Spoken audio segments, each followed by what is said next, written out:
Hello student, स्वागत है आपका आईसीटी वर्चुअल क्लासेस में। मैं हूं कविता, आपकी साइंस टीचर। उम्मीद करती हूँ आप सभी अच्छे होंगे और स्वस्थ होंगे। सो क्लास कंटिन्यू करेंगे अपना चैप्टर जिसका नाम है गेटिंग टू नो प्लांट्स। यानी कि हम बात कर रहे थे पौधों के बारे में, प्लांट्स के बारे में, या फिर आप बात करेंगे जो आपके वृक्ष होते हैं या फिर सारे प्रकार के जितने भी आपके अलग अलग प्रकार के पौधे होते हैं, हम सभी के बारे में बात कर रहे थे। सबसे पहला जो टॉपिक हमने डिस्कस किया था, हमने देखा था वर्गीकरण। सबसे पहले आपने क्या किया?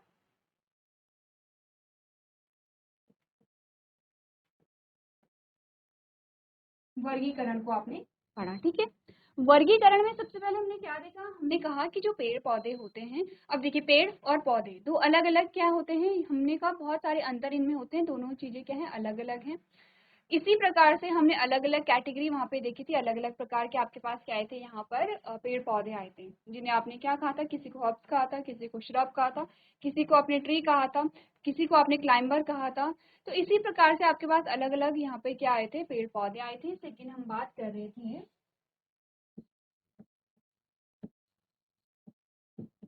पौधे के भाग।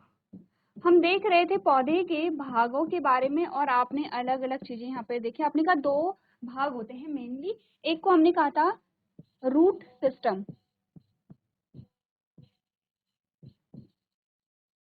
और एक को हमने कहा था शूट सिस्टम, ठीक है। दो चीजें हमारे पास आई थी, रूट सिस्टम, शूट सिस्टम। आपने कहा था रूट सिस्टम में क्या क्या चीजें आपने देखी, अलग अलग चीजें हमने डिस्कस की थी। जैसे कि आपने बात की थी किसकी, मुख्य जड़ की। आपने बात की थी क्या होती है, मुख्य जड़ होती है। मुख्य जड़ के बाद आपने कहा जो द्वितीय जड़ें होती हैं, सेकेंडरी रूट होती है, इसके अलावा क्या होती हैं, जड़ रोम होते हैं, जिसे आपने रूट हेयर कहा था। शूट की अगर हम बात करें, आपने कहा शूट में होते हैं तना। इसके बाद आपने कहा तने के साथ पत्ती, इसके साथ आपने कहा फूल, फल, बीज, शाखा, और आपने क्या बात की, और कली या जिसे आप बर्ड कह रहे थे। इसके अलावा आपने बात की नोड की, इसके अलावा आपने बात की इंटरनोड की, ठीक है। अलग अलग चीजें हमने यहाँ पे डिस्कस की थी, ठीक है। इतने सारे पार्ट्स आपने देख लिए। अब हमने कहा कि इसमें हम क्या क्या चीजें डिस्कस करेंगे। हमने पार्ट्स ऑफ प्लांट्स देख लिए हैं। शूट सिस्टम की मेनली हम बात कर रहे थे।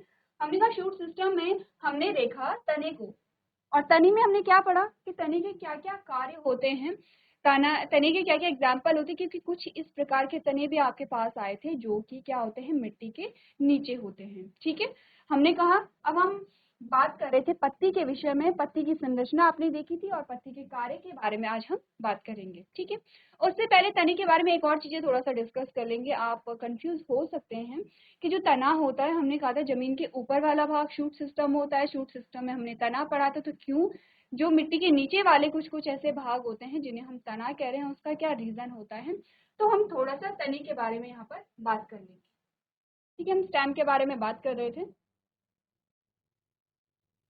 देखिए हमने कहा जो तना होता है, तने के कुछ गुण होते हैं, ठीक है। तने के क्या गुण होते हैं, कुछ गुण होते हैं। जैसे कि हमने कहा कि तने से क्या निकलती है, अगर हम तने की बात करें,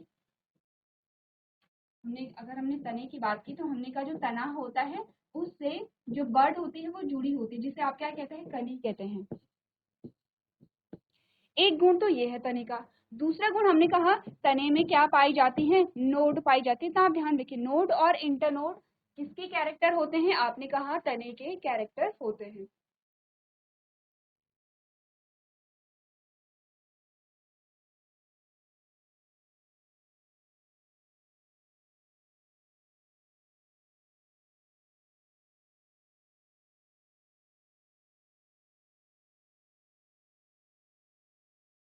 ठीक है, तो अब हमने कहा कि अगर हम आलू और जिंजर को, यहाँ पे अदरक को हम एग्जाम्पल ले ले, तो आपने क्या क्या चीजें देखी। देखिए आलू में जब आप देखते हैं, तो आपने कहा कि आलू को अगर आप बहुत देर तक देखेंगे तो इस प्रकार की संरचना आपको दिखाई देती है।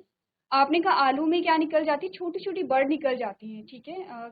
कुछ इस प्रकार का कलर यहाँ पर आपको देखने को मिलता है। तो आपने कहा ये क्या होती है, बर्ड होती है। और बर्ड किसका लक्षण है, किसका कैरेक्टर है, आपने कहा तने का है। तो जिसमें बर्ड पाई जा रही है इसका मतलब वो क्या हुआ, तना हुआ। ठीक है, दूसरा एग्जाम्पल हम देखते हैं अदरक में। जैसे कि आपको यहाँ पे अदरक दिखाया गया है, प्रकार का स्ट्रक्चर हमें अदरक में देखने को मिलता है। ठीक है, ये अदरक है।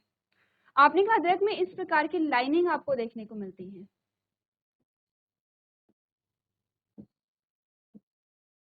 ये जो लाइनिंग यहाँ पर होती है ये एक्चुअली में होती है, आपने कहा नोड होती है। ठीक है, क्या होंगी, नोड होगी। नोड किसका कैरेक्टर होता है, किसका लक्षण होता है, आपने कहा नोड होता है। नोड और इंटरनोड और वर्ड होते हैं किसके कैरेक्टर, आपने कहा तने के कैरेक्टर होते हैं। तो इसीलिए हम क्या कर रहे हैं, हमने कहा जो अदरक हुआ, जो आलू हुआ, ये सारे एग्जाम्पल किसके हैं, तने के एग्जाम्पल हैं। ठीक है, अगर आपसे कोई पूछे तो अब आप आंसर कर सकते हैं।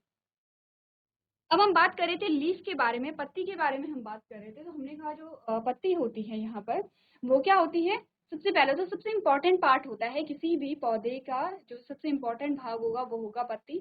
और आपने कहा कि यहाँ पर पेड़ का जो कलर होता है, जैसे कि आपने कहा कि पेड़ हरे होते हैं, हरे भरे होते हैं, या ग्रीन प्लांट्स आप कहते हैं।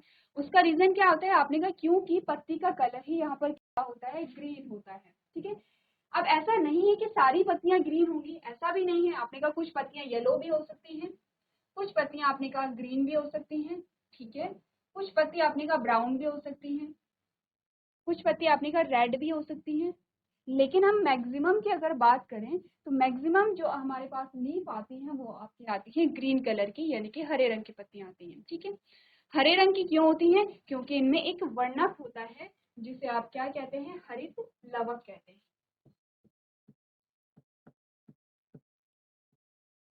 या क्लोरोफिल इसे कहेंगे।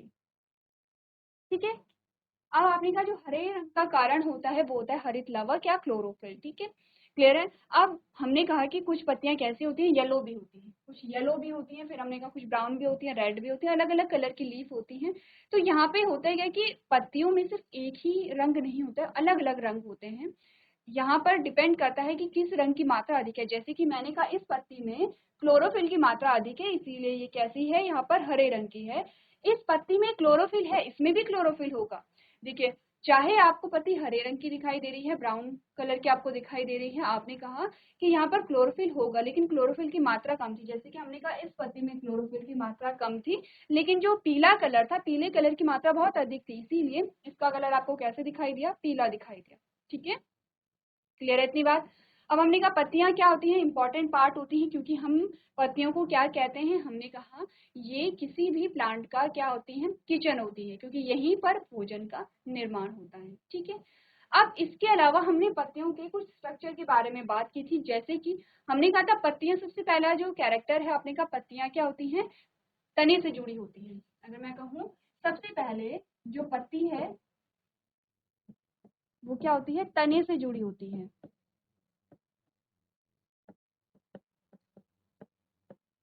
अब तने से जुड़ी होती है तो किसके द्वारा जुड़ी होती है, ऐसा तो नहीं है कि यहाँ पर तना है, ये तना है आपने कहा, और यहाँ से सीधी ऐसे पत्ती निकल गई। आपने ऐसा नहीं देखा होगा, आपने देखा क्या है, ये तना है और इस तने से इस प्रकार से पत्ती निकली है। तो हमने कहा कि पत्ती और तने के बीच में एक छोटा सा भाग हमें दिखाई दे रहा है, जो ये वाला भाग होता है, और इस वाले भाग को हम कहते हैं पेटियोल। ठीक है, क्लियर है इतनी बातें।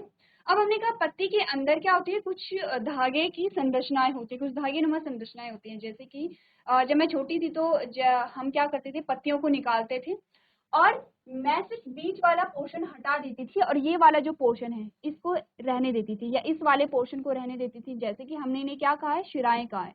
प्रीवियस लेक्चर में हम पढ़ चुके हैं शिराएं। तो मैं शिराएं रहने देती थी और पत्ती वाला भाग रिमूव कर देती थी। अब मेरे पास स्ट्रक्चर कैसे आता था, इस प्रकार का।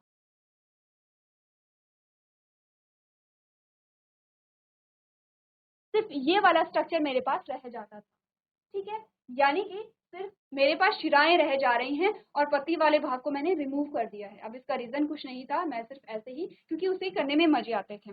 तो वहां पर आप, अब आप ये सेम चीज जब दोहराएंगे तो आप क्या देखेंगे, आप ये देखेंगे कि आपको जो वहां पर नेटवर्क दिखाई दे रहा है, जो जाल जैसी संरचना दिखाई दे रही है, वो आप इजिली देख सकते हैं। आपने कहा पत्ती के अंदर ऐसी संरचनाएं थी और पत्ती का स्ट्रक्चर कैसा था, ऐसा। ये तो आपके पास पूरी पत्ती आ गई है, ठीक है। लेकिन जब आपने पत्ती वाले भाग को हटाया तो आपके पास अंदर वाला जो जाल है, स्ट्रक्चर है, वो आ गया है। आपने कहा, अब आप आराम से देख सकते हैं, ये बहुत मोटा वाला भाग है जिसे हमने क्या बताया है, मिड रिब बताया है। मिड रिब के दोनों ओर आपने कहा कि क्या होती हैं, जो शिराएं हैं, जो यहाँ पर वेन है वो है इस प्रकार से वेन होती हैं और एक जाल बनाती हैं, जिसे आप क्या कह रहे हैं, आपने कहा सिरा विन्यास कह रहे हैं। एक पैटर्न है जिसे आप वेनेशन कह रहे हैं। आपने कहा इस प्रकार का वेनेशन जो होता है वो क्या होता है, जालिकावत होता है। इस प्रकार का जो विन्यास आपको दिखाया जा रहा है ये क्या है, जालिकावत सिरा विन्यास,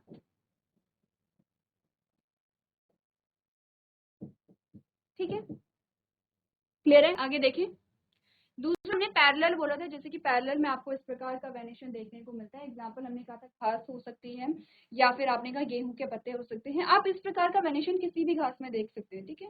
घास में इसलिए आपको देखने को मिलेगा। प्लस यहाँ पे जो वेन होती है वो बहुत ज्यादा स्ट्रॉन्ग नहीं होती। जैसे कि अगर आप जालिकावत सिरा विन्यास देखेंगे, आपने पीपल का पत्ता ले लिया, आपने आम का पत्ता ले लिया है, अब आप देखेंगे कि जो वेन होती है वो स्ट्रांग होती है। जैसे कि अभी मैंने कुछ देर पहले क्या बात की थी कि मैंने पत्ते को हटा दिया था, सिर्फ ये वाला पोर्शन मेरे पास बचा हुआ था। ये कैसे पॉसिबल हुआ, क्योंकि वहां पे जो वेन थी, जो शिराएं थी, वो कैसी थी, मोटी थी, स्ट्रांग थी।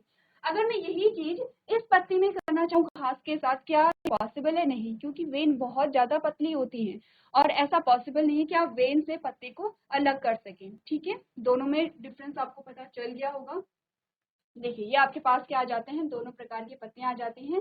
ये आपके पास पैरेलल वेनेशन है, ये आपके पास रेटिकुलेट वेनेशन है। अब मैंने कहा इस प्रकार के पत्ते में पॉसिबल नहीं है कि आप वेन और पत्ती को अलग कर सकें, ठीक है। दोनों प्रकार के आपने एग्जाम्पल देख लिए हैं। चलिए अब नोड और इंटरनोड की बात कर लेते हैं। हमने नोड और इंटरनोड देखा था।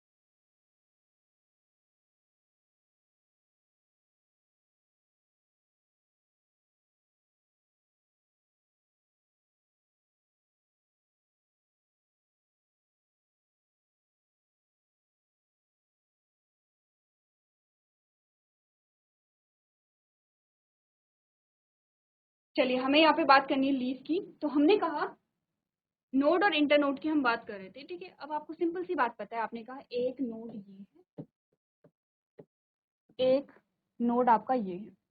नोड का मतलब क्या हुआ, जहां से कोई शाखा निकल रही है। एक नोड आपका ये है और एक नोड आपका ये है। अब आपने कहा इस नोड और इस नोड के बीच की जो दूरी है इसे आपने क्या कहा, इंटर नोड का, ठीक है। इतनी बात क्लियर है। नोड क्या हुए, जहां से कोई शाखा निकल रही है, ठीक है। इंटरनोड क्या हुए, दो नोड के बीच की दूरी को आप क्या कहते हैं, इंटरनोड कहते हैं।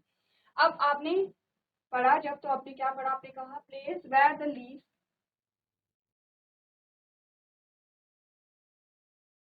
Place where leaves and branches are joint to stems are called nodes, यानी कि बहुत सारे जहाँ पत्तियां और शाखाएं तने से जुड़ी होती हैं, नोड कहलाती हैं। इंटरनोड क्या है, the part of the stem between two nodes called internode, यानी कि दो नोड के बीच के स्थान को आप क्या कहते हैं, इंटरनोड कहते हैं। तो एक्चुअली में इंटरनोड है क्या, तने का ही भाग है। आपने कहा इससे लेकर के, अब क्या बात कर रहे हैं, आपने कहा यहाँ से लेकर के यहाँ के बीच की जो दूरी है उसे आप क्या कह रहे हैं, इंटरनोड कह रहे हैं। तो इंटरनोड एक्चुअली में है क्या, तना ही है।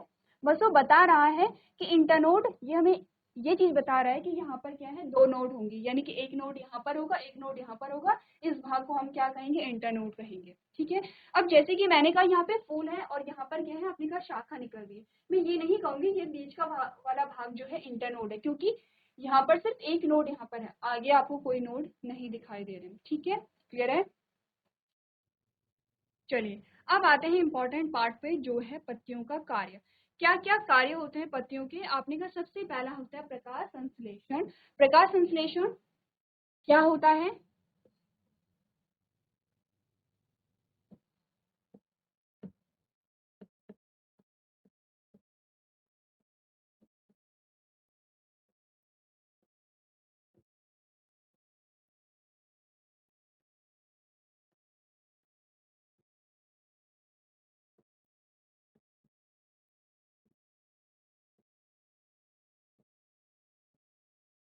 प्रकाश संश्लेषण होती है भोजन बनाने की प्रक्रिया। ठीक है, पेड़ पौधे, हम बार बार कहते हैं जो पेड़ पौधे होते हैं वो भी अपना भोजन बनाते हैं जैसे कि हम बनाते हैं। तो हमने कहा कि पेड़ पौधों में भोजन बनाने की जो क्रिया होती है उसे हम क्या कहते हैं, इस क्रिया का जो नाम होता है उसे हम कहते हैं प्रकाश संश्लेषण या फोटोसिंथेसिस। ठीक है, जैसे कि आपने कहा आप डांस करें तो आप कहते हैं डांसिंग है, आप गाना गा रहे तो आप कह रहे हैं आप सिंगिंग कर रहे हैं, वैसे आपने कहा कि पेड़ पौधे खाना बना रहे हैं तो उसे आप कह रहे हैं प्रकाश संश्लेषण। अब जब भी प्रकाश संश्लेषण का नाम आएगा आपको इतना पता होना चाहिए कि इसका अर्थ है यहाँ पर पेड़ पौधे अपना भोजन बना रहे हैं। तो कहाँ पर बना रहे, भोजन जो बनाते हैं ये बनाते हैं पत्ती में, और पत्ती के अलावा कुछ ऐसे स्थानों पर जहां पर क्या पाया जाता है, क्लोरोफिल पाया जाता है, जहां पर हरित लवक पाया जाता है। अब आप कहेंगे कि पत्ती के अलावा हरित लवक और कहाँ पाए जाते हैं। अगर आपको किसी भी पौधे में हरे भाग दिखाई दे रहे हैं, जैसे कि हम बात करेंगे, अगर हम पुदीने की बात करते हैं तो हमने कहा पुदीने का जो तना होता है वो भी हरा होता है, मुलायम होता है, कोमल होता है। तो आपने कहा कि ऐसे तने जो कोमल होते हैं जिनमें हरित लवक पाया जाता है उनमें भी क्या होता है, यहाँ पर प्रकाश संश्लेषण की प्रक्रिया होती है, लेकिन मुख्य रूप से जो फोटोसिंथेसिस होगी वो कहाँ पर होगी, पत्ती में होगी। इतना आपको क्या करना है, ध्यान में रखना है। ठीक है, चलिए आप फोटोसिंथेसिस की डेफिनेशन को पढ़ लेते हैं। आपने कहा क्या होता है photosynthesis, green leaves synthesize food with the help of sunlight, air and water by the process called photosynthesis, यानी कि हरी पत्तियां प्रकाश संश्लेषण नामक प्रक्रिया द्वारा सूर्य के प्रकाश, वायु और पानी की सहायता से भोजन का संश्लेषण करती हैं। सबसे पहले आपको डेफिनेशन नोट करनी है, थोड़ा सा और बात करेंगे इस बारे में।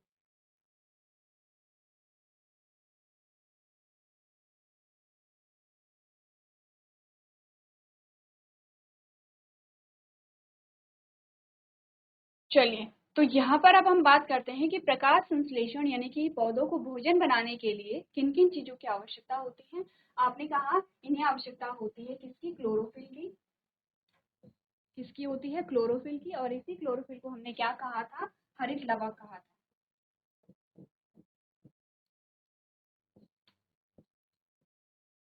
ठीक है, दूसरी हमें होती है सनलाइट यानी कि सूर्य के प्रकाश की।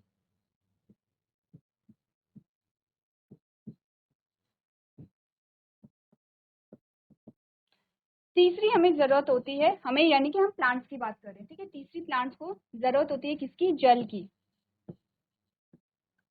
चौथी इन्हें आवश्यकता होती है किसकी, कार्बन डाइऑक्साइड की, जिसे आप क्या कहते हैं, CO2 कहते हैं। ठीक है, हमें यहाँ पर किन किन चीजों की आवश्यकता है, चार चीजों की आवश्यकता है प्लांट्स को। कौन कौन सी चीजें हुई, आपने कहा हरित लवक हुआ, सूर्य का प्रकाश हुआ, जल हुआ और कार्बन डाइऑक्साइड हुआ। इन सारी चीजों को मिल करके यहाँ पर भोजन बनता है, और उस भोजन का नाम क्या होगा, ग्लूकोज।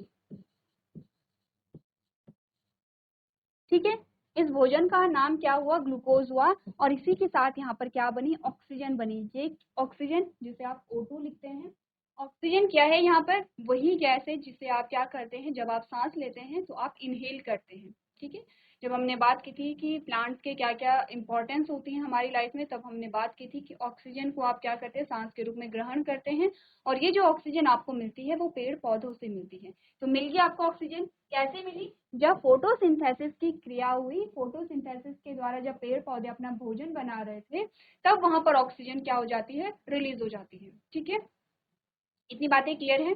अब हमने कहा कि यहाँ पर इतनी सारी जो चीजें होती हैं ये पेड़ पौधे कहाँ से ग्रहण करते हैं, कैसे ग्रहण करते हैं, क्योंकि देखिए हमने कहा कि यहाँ पर जो पत्तियां होती हैं वो पेड़ पौधों का किचन होती हैं, और किचन में हमें सारी सामग्री को इकट्ठा करना होता है जैसे कि आप अपने किचन में करते हैं। तो जो प्लांट्स होते हैं वो कैसे अपने किचन में इन सारी चीजों को ऐड करेंगे, आपने कहा यहाँ पर क्या होगा, अगर आप यहाँ पे, चलिए यहाँ पर अगर आपने एक पेड़ का डायग्राम देखा तो आपने कहा यहाँ से क्या क्या चीजें होती है। सबसे पहले हम बात करेंगे किसके बारे में, जल के बारे में। ठीक है, पेड़ पौधों को क्या चाहिए, जल चाहिए। आपने कहा जहाँ पर पौधों की जड़ें होती हैं, भूमि के नीचे वाला जो भाग होता है वहां पे क्या पाया जाता है, जल पाया जाता है। तो जो जड़ें होती हैं वो जल को अवशोषित करती हैं इस प्रकार से, और कहाँ भेजती हैं, आपने कहा पत्तियों में भेजती हैं। ठीक है, पानी यहाँ पर मिल गया है, यहाँ पर क्या मिला, जल। अब दूसरी चीज हमें क्या चाहिए, कार्बन डाइऑक्साइड चाहिए। आपने कहा जो CO2 है, कार्बन डाइऑक्साइड है, वो हमारे एटमॉस्फेयर में है। ठीक है। एटमॉस्फेयर यानी कि हमारे वातावरण में कार्बन डाइऑक्साइड एक्चुअली में क्या है, गैस है। जैसे कि आप हवा देखते हैं तो हवा होती क्या है, गैसों का मिक्सचर होता है, गैसों का मिश्रण होता है। तो उसी हवा में क्या होगा, कार्बन डाइऑक्साइड होगी। तो यहाँ पर भी है पत्तियां कार्बन डाइऑक्साइड को क्या करती हैं, अंदर को एब्जॉर्ब कर लेती हैं इस प्रकार से। ठीक है, कैसे करती हैं अभी बात करेंगे। तीसरे हमारे पास आती है सनलाइट। आपने कहा सूर्य है, सूर्य के प्रकाश को ग्रहण कौन करेगा, हमने कहा फिर से सूर्य के प्रकाश को ग्रहण कौन करता है, पत्तियां यहाँ पर ग्रहण करती हैं। पत्तियों में जो क्लोरोफिल होता है वो ग्रहण करता है। चौथी चीज है क्लोरोफिल। आपने कहा क्लोरोफिल ऑलरेडी प्लांट में है, इसे कहीं बाहर से लेने की आवश्यकता नहीं है। अब इस प्रकार से ये क्या करेंगे, अपने भोजन का निर्माण करते हैं। अब दूसरा जो कार्य हमारे पास आता है पत्ती का, वो है यहाँ पर वाष्पोत्सर्जन। ठीक है, दूसरा जो फंक्शन हमारे पास होगा वो होगा ट्रांसपिरेशन, या जिसे हम कहते हैं वाष्पोत्सर्जन। वाष्पोत्सर्जन क्या होता है, देखिए हमने बोला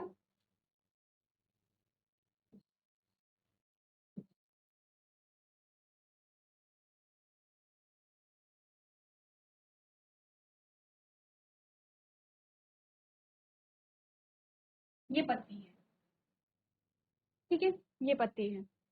अब जब हमने पत्ती को, आपने ध्यान दिया होगा पत्ती पर, पत्ती में छोटे छोटे क्या होते हैं, छिद्र होते हैं, छोटे छोटे छिद्र होते हैं इस प्रकार से लगे होते हैं, पूरी पत्ती में होते हैं। आपने पत्ती को देखा होगा, अगर आप पत्ती को उल्टा करके देखेंगे आपको और अच्छी तरीके से दिखाई देते हैं। अब इसको हम बड़ा करके जब देखते हैं, अगर मैं इसे बड़ा करके देखूं तो ये इस प्रकार की संरचना होती है।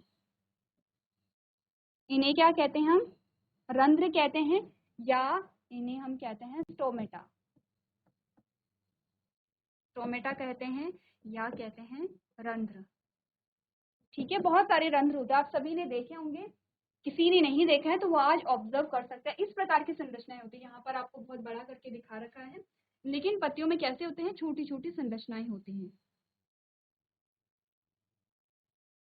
इस प्रकार से। ठीक है, ये जो संरचना होती है वो यहाँ पाई जाती है। तो यहाँ पर जो स्टोमेटा होते हैं, जो रंध्र होते हैं, जब ये खुलते हैं तो यहाँ पर बहुत सारे क्या होते हैं, चेंजेस आते हैं। ठीक है, अब ये खुलेंगे कैसे,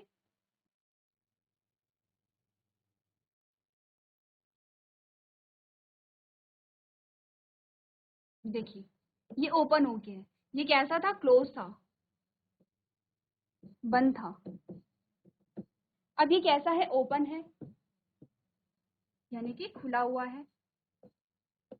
अब यही चीज हमने कहा पत्ती में होती है। ये जो स्टोमेटा की बात कर रहे हैं, हम किसकी बात कर रहे हैं, पत्ती की बात कर रहे हैं। ठीक है, मैंने कहा कि अब जब ये स्टोमेटा खुले होते हैं तो क्या होगा, इसमें पहले पत्ती को बना लेते हैं ताकि आप और अच्छे से यहाँ पे रिलेट कर सकें। ठीक है,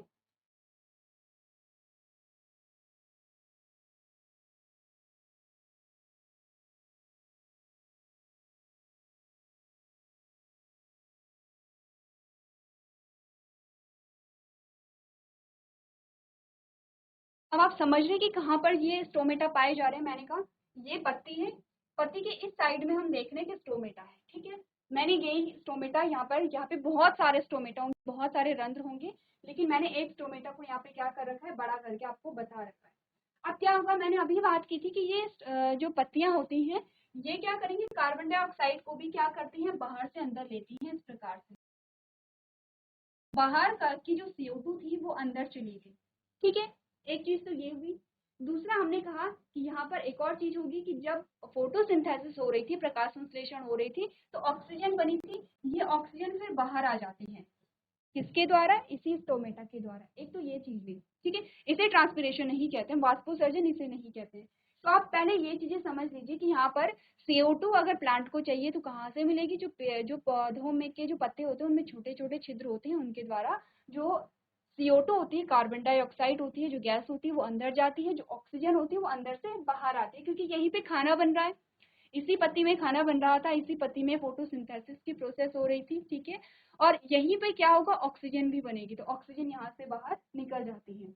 अब हम बात करेंगे किसकी, वाष्पोत्सर्जन की। वाष्पोत्सर्जन क्या होता है, हमने बोला कि यहाँ पर पेड़ पौधे क्या करते हैं, पानी को एब्जॉर्ब करें, क्योंकि फोटोसिंथेसिस के लिए पानी भी चाहिए। ठीक है, तो पानी को क्या करते हैं, अवशोषित करते हैं। अब क्या हुआ कि पेड़ पौधों ने आवश्यकता से अधिक पानी को अवशोषित कर लिया है, तो हम यहाँ पर क्या देखते हैं, जो पानी होता है वो क्या होता है, जो आवश्यकता से अधिक पानी होता है। अब पानी कैसे होता है, तरल अवस्था में आप देखते हैं ये जो पानी होता है ये गैसीय अवस्था में परिवर्तित हो जाता है, भाप के रूप में परिवर्तित हो जाता है और इन्हीं रंध्रों के द्वारा पत्ती से बाहर निकल जाता है, किसकी रूप में, भाप के रूप में बाहर निकल जाता है। इसी प्रोसेस को हम कहते हैं वाष्पोत्सर्जन या ट्रांसपिरेशन, जो किसकी वजह से हो रहा है, स्टोमेटा की वजह से हो रहा है। ठीक है, अब यहाँ पे ट्रांसपिरेशन हो गया है। अब फिर से जो स्टोमेटा होगा, पहले ये क्या हुआ था, ओपन हुआ था, अब जैसी सारी चीजें हो गई हैं अब ये फिर से क्लोज हो जाएगा। तो मैक्सिमम टाइम जो होता है स्टोमेटा वो कैसा रहता है, वो क्लोज रहता है। ठीक है, इतनी बातें क्लियर है। अब यहाँ पर जब आप बड़ी क्लासेस में जाएंगे आप देखेंगे ये क्या होते हैं, गार्ड सेल्स कहते हैं, ये स्टोमेटा होता है।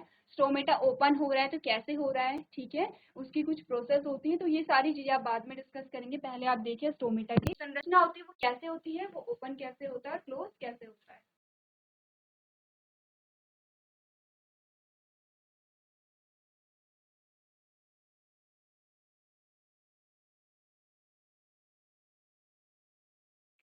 चलिए, तो अब आप पढ़ लेते हैं किसी ट्रांसपिरेशन। ठीक है, ट्रांसपिरेशन को पढ़ने से पहले आपको क्या देखना है, स्टोमेटा का जो डायग्राम हमने डिस्कस किया है उसे एक बार आप लोग देख लेंगे, अपनी कॉपी में आप लोगों को बनाना है कि किस प्रकार से यहाँ पे आपने स्टोमेटा के डायग्राम को देखा था।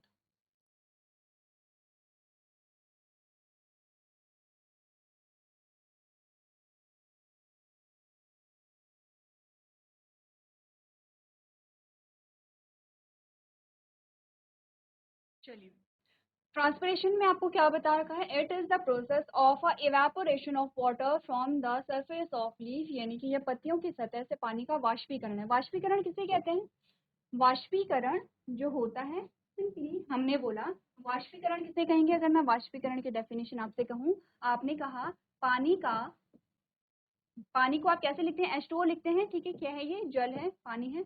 अपने पानी का तरल अवस्था से, तरल यानी कि लिक्विड, आपने पानी की अवस्थाएं पढ़ी होंगी, 3 अवस्थाएं होती है, ठोस द्रव गैस होता है। तो आपने कहा पानी का तरल अवस्था से गैसीय अवस्था में जो परिवर्तन होता है उसे आप क्या कहते हैं, वाष्पीकरण कहते हैं। ठीक है, तो वाष्पीकरण की परिभाषा अगर मैं आपसे कहूं, अगर मैं कहूं वाष्पीकरण किसे कहते हैं, आपने कहा जल का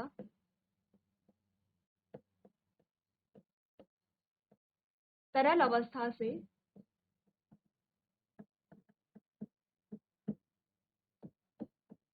गैसीय अवस्था में परिवर्तन।